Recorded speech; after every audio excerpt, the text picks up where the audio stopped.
Bonjour à tous, c'est Ben. Nouvelle fonction Excel aujourd'hui, la fonction conditionnelle si. Pour le cas du jour, on va partir sous le soleil corse. Vous allez où, monsieur? À Rossignoli. C'est votre droit.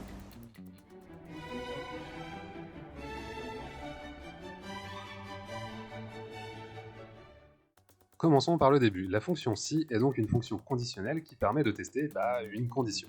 Si cette condition est vraie, on peut demander à Excel de renvoyer une certaine valeur. Si elle est fausse, il devra renvoyer une autre valeur. Autrement dit, si la condition est vraie, alors Excel doit faire A. Si la condition est fausse, Excel doit faire B. Si on rachète la banque, au double des points de son voisin, moi la moitié de ses artichauts. Ou alors vous faites une artichette, ça fait 3 fois que je le dis. Facile, donc on va se faire un exemple bateau pour illustrer. On veut que si la valeur de A1 est 1, Excel renvoie 1 en B1. Et sinon, qu'il renvoie le texte A1 est différent de 1. J'écris donc égale si, j'ouvre la parenthèse et je vais écrire ma condition, c'est-à-dire A1 égale 1.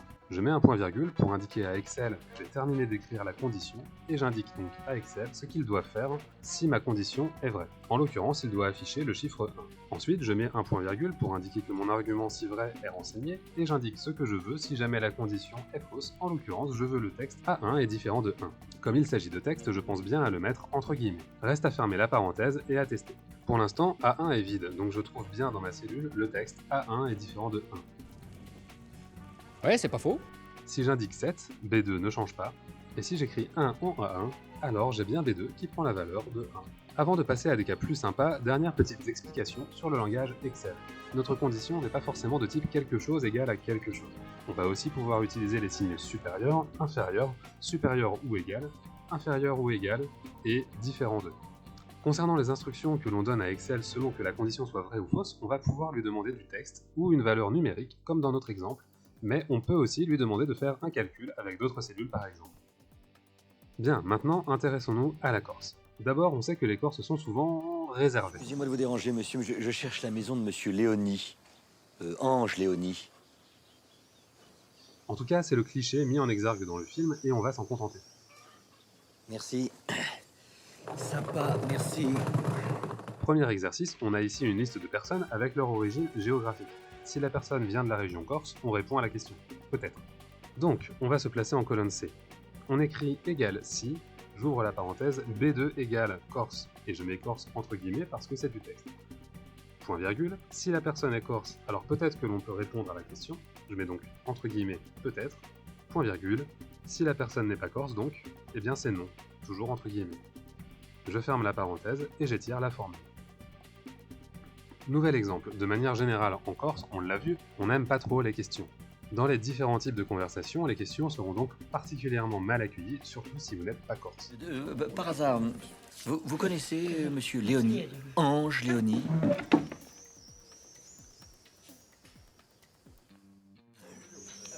Les toilettes, s'il vous plaît. Ici, en colonne B, on va donc faire une formule si assez proche de celle qu'on vient de faire juste avant. On va tourner la condition dans l'autre sens pour changer un peu.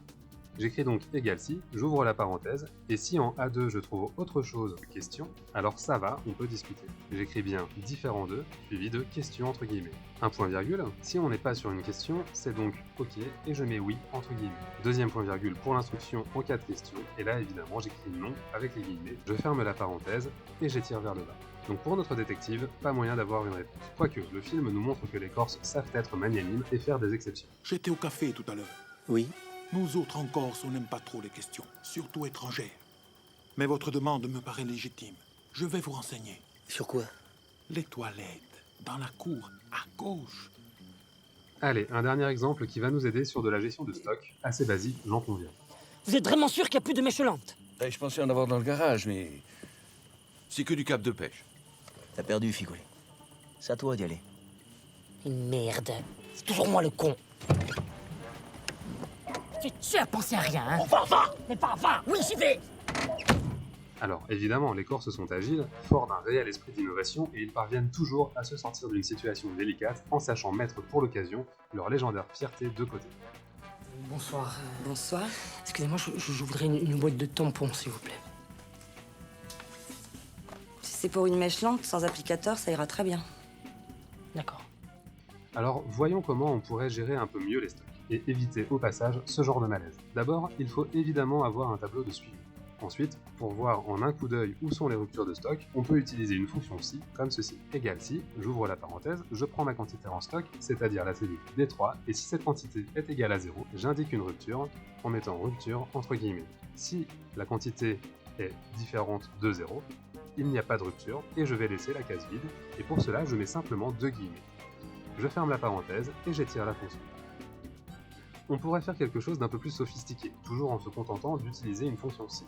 Donc, dans le deuxième indicateur, je vais faire quelque chose de légèrement différent. Je vais de nouveau taper égal si, et cette fois je vais mettre comme condition D3 inférieur à 3, ce qui signifie qu'il ne reste plus que 2 unités en stock, voire moins. De la sorte, je peux également être alerté lorsque le stock est dangereusement bas. Si effectivement il reste moins de 3, alors j'indique entre guillemets plus que, avec un espace après le que. J'utilise le symbole et pour lier ce texte avec une valeur qui sera variable, à savoir la valeur de la cellule D3. Je sélectionne donc la cellule D3. Je mets un point virgule, et dans le cas où j'aurai 3 unités en stock ou plus, eh bien je laisse la cellule vide avec les 2 guillemets. Je ferme la parenthèse et j'étire. Je vois alors que Excel m'indique plus que 0, plus que 1 ou plus que 2. Merci d'avoir regardé cette vidéo jusqu'au bout. N'hésitez pas à me dire en commentaire si elle vous a été utile et comment je peux m'améliorer. Si vous aimez mon travail, pensez à me laisser un pouce bleu et à vous abonner. Sur ce, merci encore et à bientôt.